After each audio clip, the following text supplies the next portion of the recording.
Hey, how's it going? So, my name is Alex, and I am going to be providing a presentation on cultural roots, exploration, and self-reflection for the class Education 6301.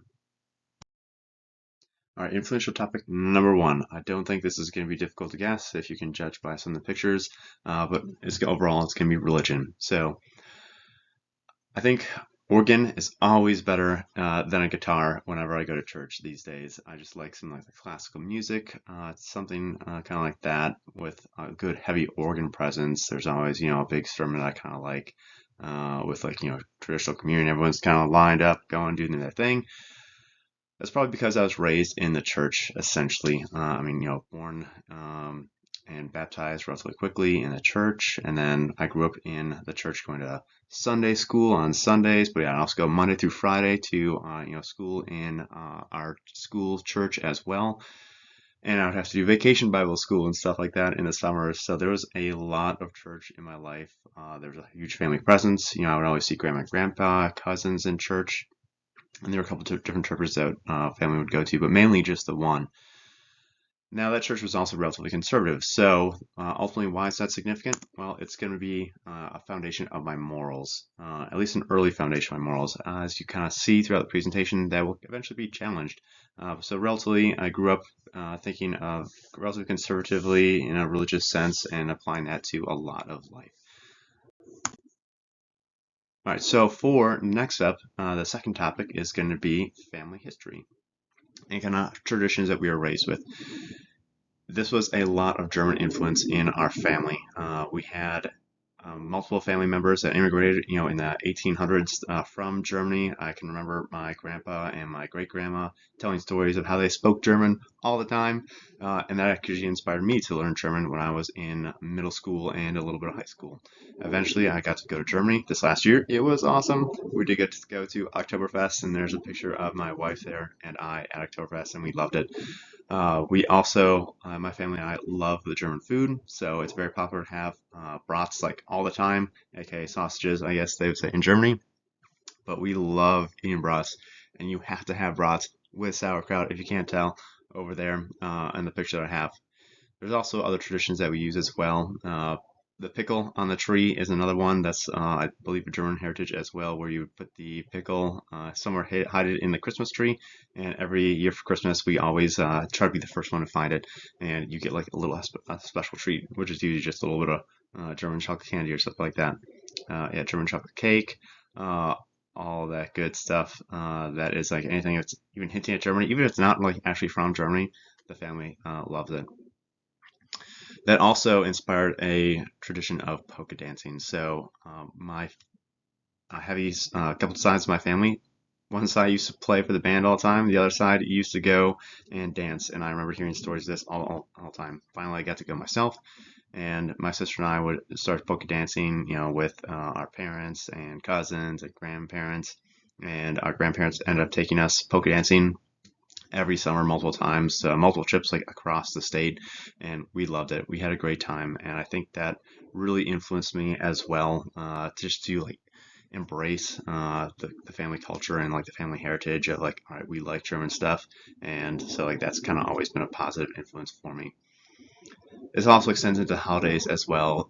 So I kind of mentioned this in the last slide, but we would go to church all the time, pretty much every single holiday. The family would get together, do our church thing, and we would then, the family would gather. We'd see each other in church, and like that's where we would kind of, first like, oh hey, good morning, happy Easter, happy Merry Christmas, all that good stuff. And this would be for pretty much every church holiday that we would gather for. And then finally, when the church is over, we'd go back and we'd gotta go back for brunch or to start the family festivities.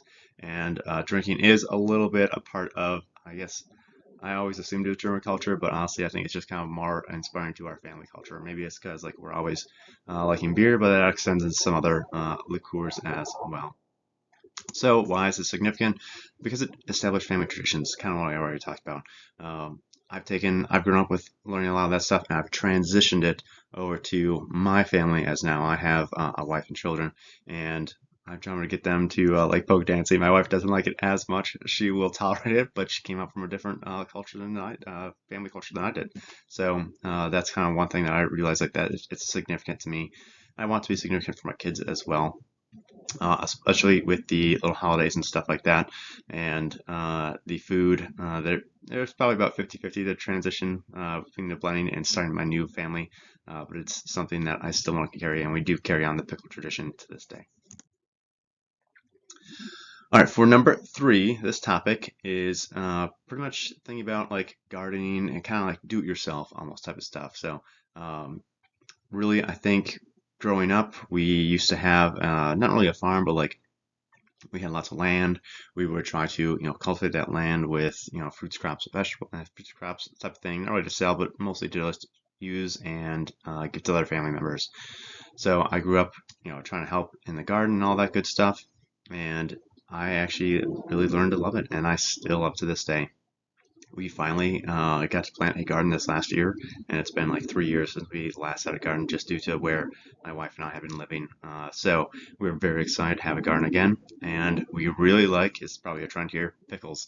So we are going to grow a bunch of cucumbers. Sometimes we don't even call them cucumbers. Sometimes we just say we're going to grow a bunch of pickles, and we are going to we are actually going to pickle those cucumbers, and that's why there's a jar of pickles there. And I think the one year we made about 70 jars of pickles once, and that was our record. So we'll see if we can beat that this year. Now we have more kids; they all love pickles as well. There's also other things that, like, the do-it-yourself kind of just became hobbies as well. So like furniture building, that's something my dad is huge on. I've kind of picked up on it a little bit. Have built some furniture in the house, not everything, but not a majority of it. Just a few pieces here and there. But I still think that promotes like the self-efficiency and somewhat hobbies. Another hobby that kind of developed out of the do-it-yourself mentality and kind of like the German like family tradition and like drinking tradition is beer making. So I homebrew and I love it. It's a great hobby as well. So that picture is with my son helping me do a homebrew batch there outside one day in the Florida sun, and it ended up being a good beer. So why is it significant? Is because this topic of the realization of self-sufficiency or attempt to do that, I think is a source of personal pride as well. Like not only is it kind of like nice and like saves like money every once in a while, but it does incur more time. So you kind of got to take a look at that. But I think it really boils down to a personal pride in combination with like things becoming a hobby. All right, topic number 5 here. So for number 5, it's kind of more about the arts, especially music for me. Music is what initially started. One of my grandparents told me that they used to play French horn, and I kind of mentioned it before, but the band that used to play for the polka, that my great great grandpa used to play in the band. He actually played the tuba, I was told, but I guess grandma picked up the French horn, and then my dad ended up playing French horn as well, and that really had led to a large appreciation of music, and also from like the church background of listening to a lot of like classical, organ type music. Um, I kind of liked classical music earlier on in life, especially knowing that my grandmother played it, my father played it, and then of course I picked up on it as well. And I think it was, I think it was a good little tradition that kind of ended up carrying on, and really it helped me embrace the arts, especially music. And it's not like I only listen to classical music, right? Like I was still a kid and like exploring and listening to lots of different kinds of music. I still listen to lots of different kinds of music. So I think I really that I think it helped me acclaim an appreciation for lots of different kinds of music that is out there. So why is it significant? Well, it's because I think it really inspired me, or really established pride in family accomplishments. So that like what really wanted me to play French horn was not only the just like love of classical music, but I think it was really the knowing that my grandmother and my father played the exact same French horn. Unfortunately, this is not a picture of the French horn that we had. It's similar. We actually had a double French horn. This is a single French horn, if you're a music nerd like me. And it's funny because the little fun story that we always shared between my family with my grandmother is she ran over our French horn once with a car. It did not damage it significantly. Unlike kind of like the bell there, it kind of like just like crumpled the bell, like half of it on like a 30-degree angle, and we just like bent it back, and it still works just fine. So it has seen lots of love, and there's been a lot of good laughs around the French horn. So that's why I included this in my topic. For the next topic here, so I'm going to talk about, again, kind of growing up, and I now in like middle school-ish. I transitioned away from that church and school into a public school. So that was a roughly large, significant shift in my life. Specifically, I really liked art class though in the public school system, and I had an art class teacher that I thought was really cool. And one thing that I realized was, well, not necessarily I realized, but a significant event in my life, so a significant experience here was that some of the other kids that were trying to not really pick on me, but at least under my nerves or under my skin, they knew that I really liked this art class teacher, and I would go to lunch with this art class teacher, and like some other friends and I would like hang out, and we would continue to do art stuff there at lunch. And anyways, these other kids eventually told me, they're like, "Hey, did you know that your teacher is actually a lesbian?" And I was, again, coming from a conservative background, it kind of challenged my way of thinking, and I was like, no, like that's mean to say that. Like you shouldn't like try to make fun of people like that. So this was significant because it challenged my personal morals of being raised conservative, thinking very conservatively from a religious sense. Uh, but ultimately, it made me realize that it's good to respect choice. And I have no problem with homosexuality. I still think she was a great teacher. She was one of my favorite art class teachers, and I remember just being very challenged emotionally and morally in middle school. And yeah, this was a big experience. But ultimately, I think it was a good experience because it allowed me to recognize that my morals can shift throughout life, and that ultimately choice should always be respected. And I think that's an absolute, especially in America, and I hope it should be for every country. All right, so for topic number 7, this was also kind of as I'm growing up, again, like the theme of like, all right, challenging former concepts that I thought I knew well. Um, so my family, again, kind of being a little bit more conservative. We have a lot of like unwritten rules that like you never talk about. And my girlfriend and who is now my wife, and I realized relatively quickly, but it's funny because they're very different. The challenge of physical space, what in like PDA is what I want to talk about next. So with that, obviously, this is more now in like high school. I kind of started learning this, but like when I actually started taking like girlfriends home, more in like college, when like I was getting serious and stuff like that with my now wife.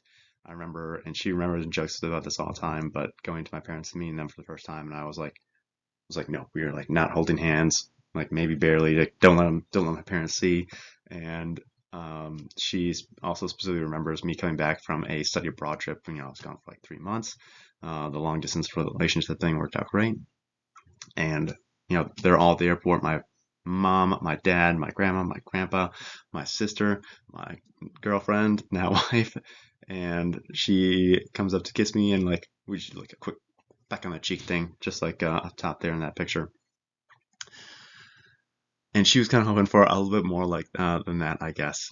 So her family is very different. Her family accepts a little bit more embracing of love and relationships publicly than my family does, and that eventually became more and more evident to me, especially after that moment. And yeah, like my family, we never grew up really saying like "I love you" type of thing at bed and all that good stuff. And we do a little bit more now, so I think we've kind of grown out of that. But my wife's family, they do that all the time. Public kissing is fine. No one's like doing like the tongue kissing down there in the corner picture, like going like crazy Frenching and stuff like that. Uh, but my kids love cuddles, and like that was something that like we never really did when I grew up. Like I didn't get cuddles when I was like a little kid, and I don't know, hopefully it didn't scar me emotionally. But my kids like cannot go to bed unless they get cuddles at night. So I think that's just kind of funny. And overall, I think it's significant because multiple kind of experiences added up with my girlfriend now wife shifted my point of view of physical contact. That changed the culture that my family was in to one that I'm in now with my family. And I think it's good that we have a little bit more physical contact. I do, as a father, I still like cuddles with the kids, and I think they love it too. They really don't want to go to bed without cuddles. They feel like they've been punished, which I'd never tried to do. So yeah, this was a very significant topic for me. All right, so the next topic, as I kind of mentioned, like, yep, girlfriend, now turn wife. We had a marriage at some point, and it was a great wedding. The wedding planning is, of course, relatively significant, and we had lots of family members help. And I'm very glad that we had lots of family members help us plan a wedding. We were also not in the same location that the wedding was going to be planned in because I'm kind of doing the military thing. So we were in a different location than most of the family was. And we were also trying to figure out like how many people to invite. And my grandma Joyce, this is the same grandma that played the French horn. She was very inspirational to me, if it's not evident. But one of her biggest philosophies that have been imparted on me is that everyone should always be invited. Everyone should always be included in events. Like, if it's just the right thing to do. Like, if they want to say no, that's fine. Respect their choice. But I think you should give them the choice to begin with. So that was extremely significant to me, and it kind of became most evident during the wedding planning of trying to send invites to as pretty much as many people as we could. Friends that we'd known for maybe just a year or so, or friends that we'd known for a long time, or cousins that we hadn't seen for a while. It kind of gets expensive, but again, like giving them the choice, I think was key there, and that's what we did. And we had a great wedding. I wouldn't change anything about it. So be inclusive. That is something that is definitely part of my personal culture. All right, for topic number 8, work hard, play hard. That is kind of like a thing that I live by, and that applied relatively well in college, but mostly in undergraduate pilot training. So undergraduate pilot training is what you go through in the U.S. Air Force if you are trained to become a pilot. It's like college it's like pilot college is how I would best describe it. There was a lot of work that was required in this. It was like college undergrad finals weeks. Every single week was a final week. So yeah, it was a lot of work that required a lot of studying, pretty much 12 hours at work every single day. Plus, you'd get home, you'd study, you'd eat a little bit, and then you'd pretty much go to bed, something like that. Now, we also played hard though, so obviously it was a ton of fun to go fly. At least I thought it was a ton of fun to go fly. And when we would get our Saturday was like the complete like day off. Everyone pretty much, the class would get together with girlfriends, spouses, stuff like that, and kids, and we would just have a bunch of fun. It would be pool parties, lots of just like cookouts in the backyard and garage parties all the time, and it was a good time. It's significant because ultimately I think it helped me recognize that you need to try your best and you need to learn how to learn. Learning takes practice. And once you kind of get in that rhythm and try again, you kind of figure out ways on what's working, what's not working. And that was really critical for success in undergraduate pilot training, which I was luckily able to find, at least I think. And that's kind of the feedback that I've got. But yeah, trying your best is something that you should always aspire. At least that's kind of what I also grew up learning, partially from my family with the whole like do it yourself and be self-sufficient attitude. But it's good to try your best when you're trying to make these things and build things. But I really got hammered home once I was in the undergraduate pilot training, both having to learn how to learn. That's why learning takes practice, is another say, and work hard, play hard. All right, for this next topic, it's going to be another kind of Air Force trend here. So for this one, in the Air Force, as you were going through UPT, you initially start to figure out like, okay, what is a debrief like? Now that's kind of changed since I got into the combat Air Force, where now I'm flying fighters. And with that, the Air Force Sentinel debrief is a key on, I think, to the success of the U.S. Air Force in general. So why do I say that? It's because in the debrief, equality is important, and justice is blind. So debrief justice is blind is kind of really what I wanted to say there. So that little picture that I have has, obviously Lady Justice with a 5-star general rank. That's like the highest rank you can go in the military, and a single stripe that is pretty much almost the lowest rank that you can go, that you can start out in the military.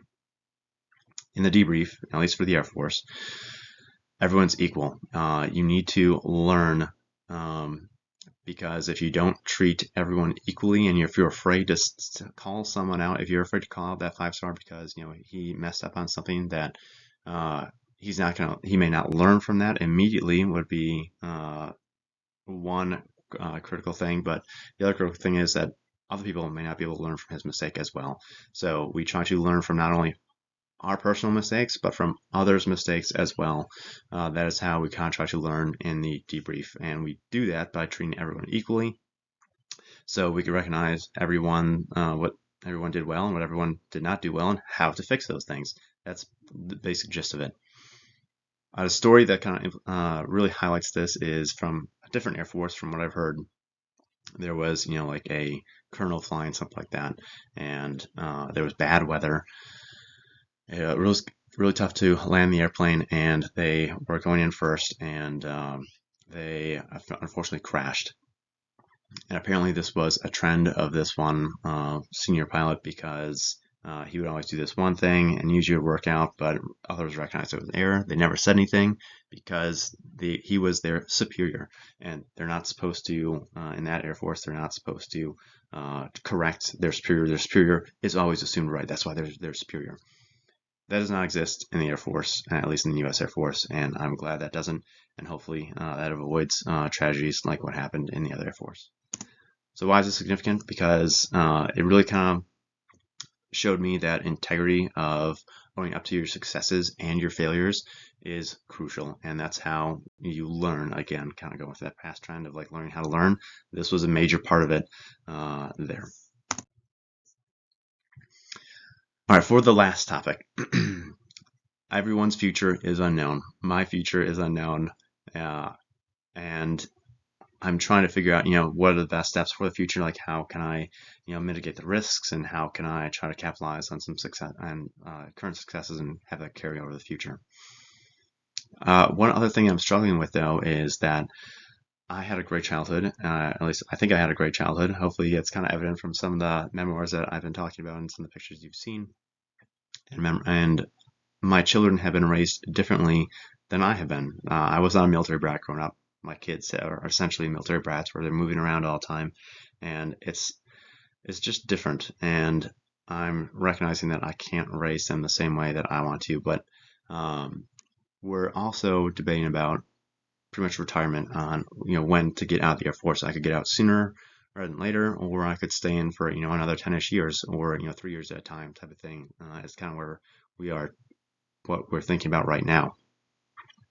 We're also recognizing that our desires change. At first, when we started the Air Force Pro thing, we were always planning on moving back to where the family mostly was, which is mostly in Wisconsin. However, we've now been exposed to beaches, and I love beaches.